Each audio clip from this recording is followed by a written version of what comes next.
Giovanni Gentili, em seu discurso à minha religião em 9 de fevereiro de 1943 em Florença, faz críticas veladas contra o papado histórico inspiradas em hereges famosos como Dante Alighieri, Vincenzo Gioberti e Alessandro Manzoni. Gentili começa seu discurso mentindo que é cristão e católico, abre aspas. Por isso repito a minha profissão de fé, quer quem me ouve goste ou se desagrade, eu sou cristão. Sou cristão porque acredito na religião do Espírito. Mas quero acrescentar desde já, para evitar dúvidas, eu sou católico. E não a partir de hoje, que isso também fique claro. Estritamente católico, sou desde junho de 1875, ou seja, desde que estou no mundo. E estou, portanto, desolado porque também eu não posso anunciar uma crise, uma tempestade da alma, uma conversão repentina, um raio.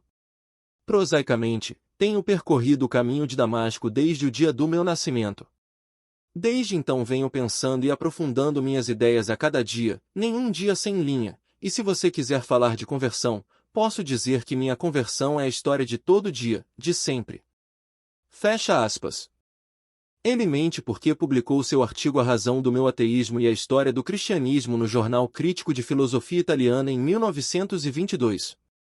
Gentili nesse discurso falou sobre sua obra ter sido condenada pelo Santo Ofício no Índice de Livros Proibidos em 1934 após a avaliação do padre Agostino Gemelli, abre aspas.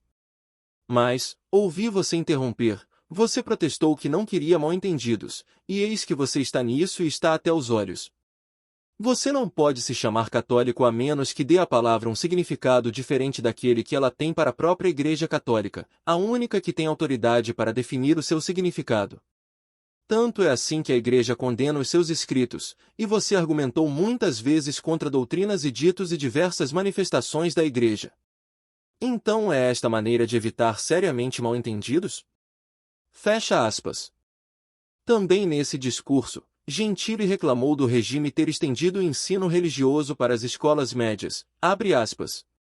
Mas a mesma opinião foi proclamada por mim em meio a clamores adversos num congresso de professores realizado em Nápoles em 1907, e claramente reafirmada mais tarde, quando a política escolar do regime fascista, exagerando e ainda alterando substancialmente o pensamento de 1923, queria estender o ensino religioso às escolas médias, confiando-o aos eclesiásticos, o que contradizia a minha tese de 1907, a qual me mantive firme.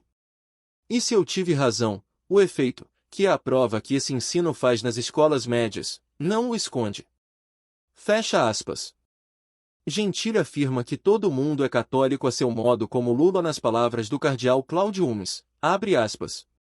Tanto que todo cristão, que quer ser cristão puro, é levado pela própria natureza do espírito a fazer prosélitos, a formar uma seita, a criar uma igreja, ou seja, cada um é católico a seu modo.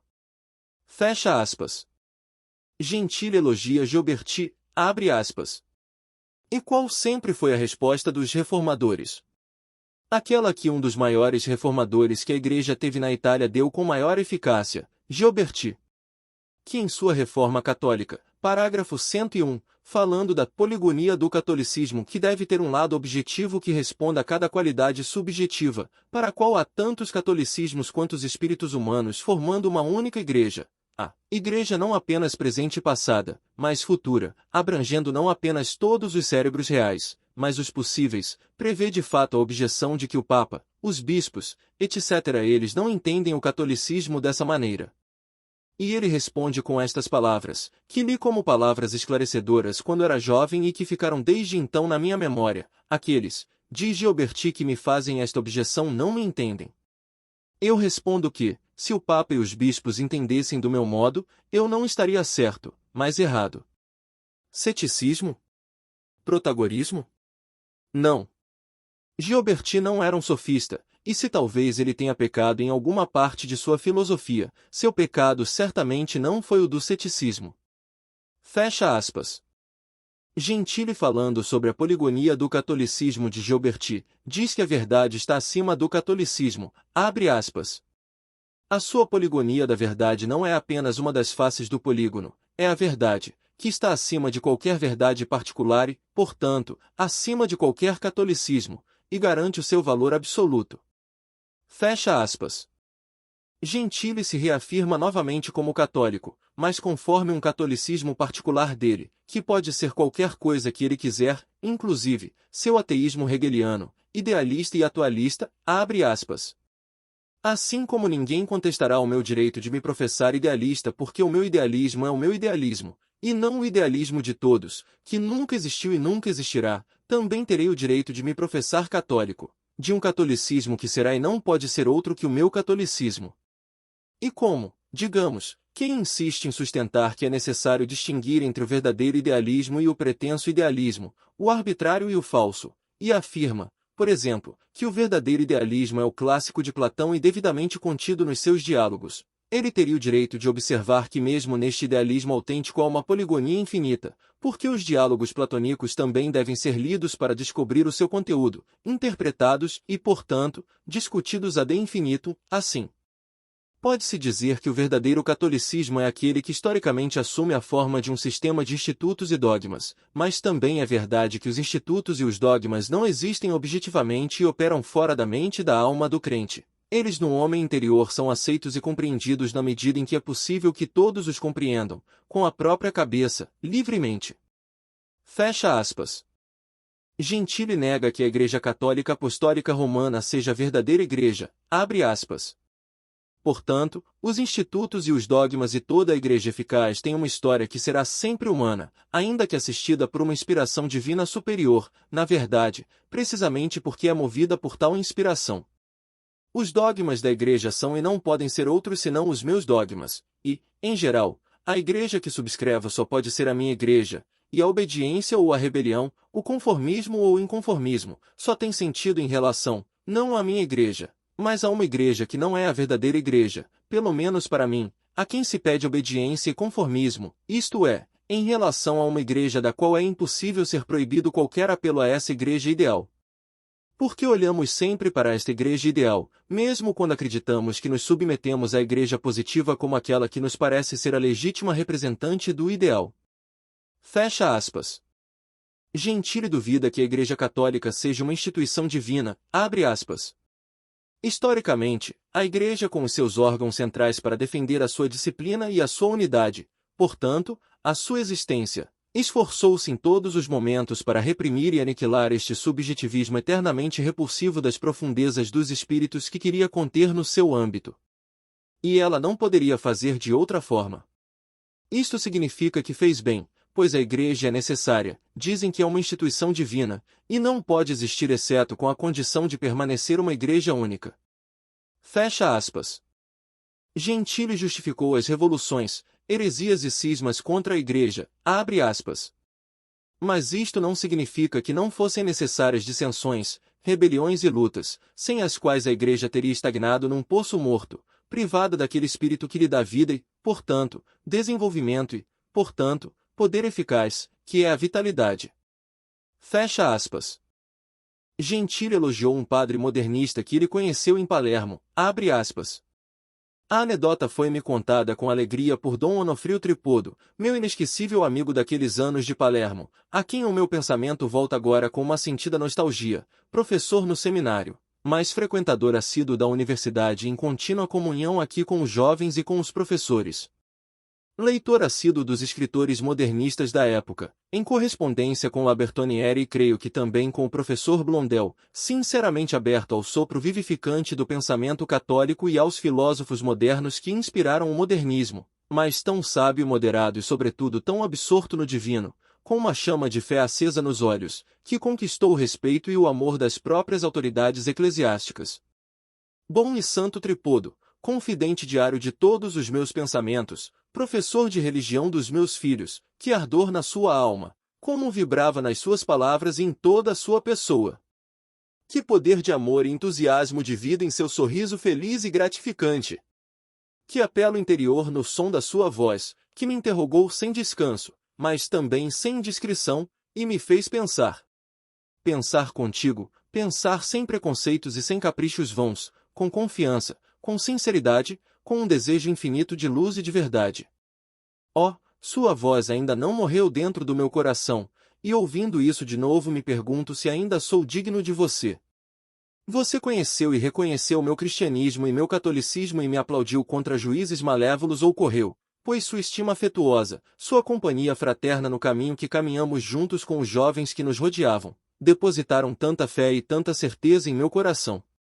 Depois da minha saída de Palermo queriam que ele fosse professor de História do Cristianismo na universidade.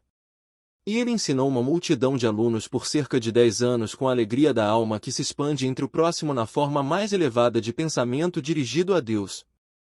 Mas quando morreu em 32, ele não havia publicado nada de seus pensamentos, e acho que ele não deixou quase nada por escrito. Tal como Sócrates, ele preferia os discursos falados aos escritos, isto é, preferia os homens aos livros, embora ele comprasse ou adquirisse muitos livros e revistas em todas as ruas e sempre os lesse com paixão, mas ele gostava mais de conversar, questionar, examinar como um antigo ateniense, e despertar outras almas para a sua, e viver na dialética viva dos espíritos. Mas as suas palavras, mesmo que não escritas, permanecem e são imortais, vivem naqueles que o conheceram e espalham o seu espírito, uma boa semente que renova continuamente a vida, melhor que os livros. Quão feliz Tripodo ficou com as poucas palavras sábias e marcadas pelo amor ditas ao jovem perdido e trêmulo pelo arcebispo. E na verdade, a fé em Deus é a substância da religião, que, como tudo que tem valor espiritual, não é nada definido e concluído, um sistema, um complexo de ideias ou fatos revelados, o que é chamado de dado. É uma semente que amadurece, brota e se desenvolve nas almas bem dispostas e propensas à meditação e abertas ao amor. Fecha aspas. Gentili defendeu a evolução do dogma, um dos princípios do modernismo teológico, condenado pelo Papa São Pio X na encíclica Pascendi Domini Sigre Regis, abre aspas. E os dogmas são gerados pela fé fecundada pelo amor, e portanto, são coisas vivas e vitais, ou são atirados ali como fórmulas vazias, palavras sem vida, rostos de fariseus, sepulcros caiados. Fecha aspas. Gentili confunde o catolicismo com o panteísmo, afirmando que Deus é tudo, abre aspas.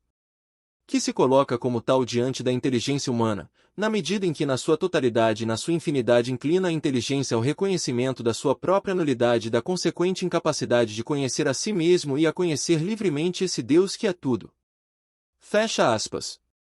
Gentili blasfemou contra São Roberto Bellarmino, que é um santo doutor da Igreja, abre aspas.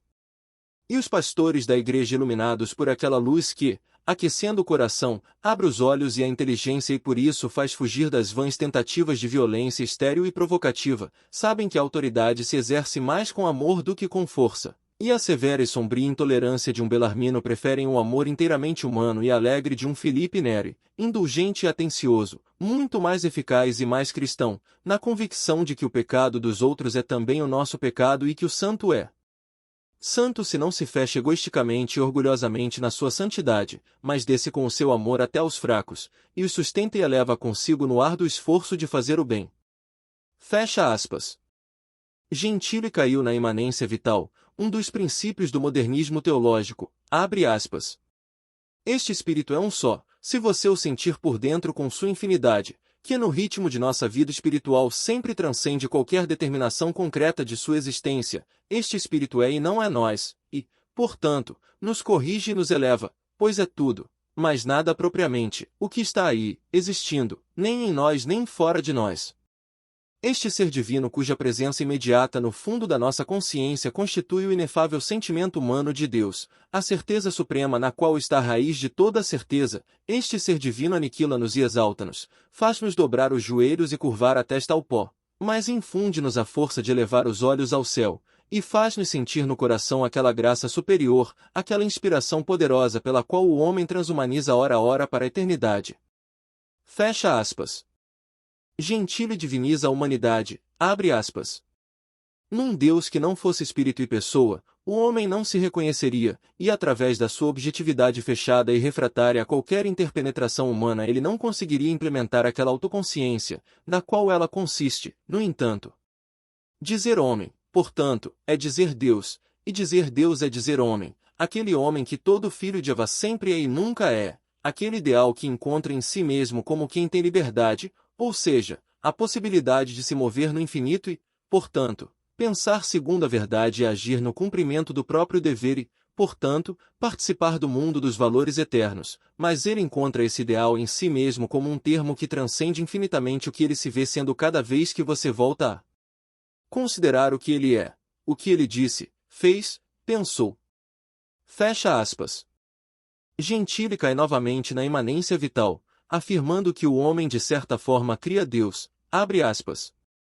O homem que descobre Deus dentro de si, e de certa forma o cria, não é o homem natural, mas o homem que é espírito, que já entrou no reino do espírito, onde ele é homem, mas também é Deus.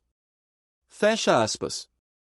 Nisso, ele está em sintonia com o que ateus famosos como Friedrich Nietzsche, Giuseppe Garibaldi e Gabriele D'Annunzio afirmaram. Nietzsche disse, abre aspas. E o homem, em seu orgulho, criou Deus à sua imagem e semelhança. Fecha aspas. O conceito de super-homem de Nietzsche influenciou o conceito de homem fascista de Gentile. Garibaldi escreveu ao barão Ferdinand Swift em 12 de agosto de 1879, abre aspas. O homem criou Deus, e não Deus o homem. Fecha aspas. E o D'Annunzio disse, abre aspas. Eu sou ateu, isso não quer dizer que eu não coloque problemas morais, muito pelo contrário. Coloco-os com plena consciência do que isso implica, pois não delego aos deuses a decisão do que é certo ou errado. Eu conscientemente assumo a responsabilidade por isso. Veja, eu sei que minhas faltas, se eu tiver faltas, não redimirão com arrependimento ou infligindo castigos em mim. Sou um homem livre, a terra é minha única pátria porque não vivo nela temporariamente. Minha história começa e termina aqui. Não tenho inferno a temer, nem céu a esperar. Na minha opinião, só podemos confiar em nós mesmos. Não é uma solução conveniente que lhe proponho, é uma solução que enfrenta a verdade da existência. E que não busca refúgio na fé em um Deus feito por nossa imaginação e que em outra vida atribui o prêmio ou a pena. Fecha aspas.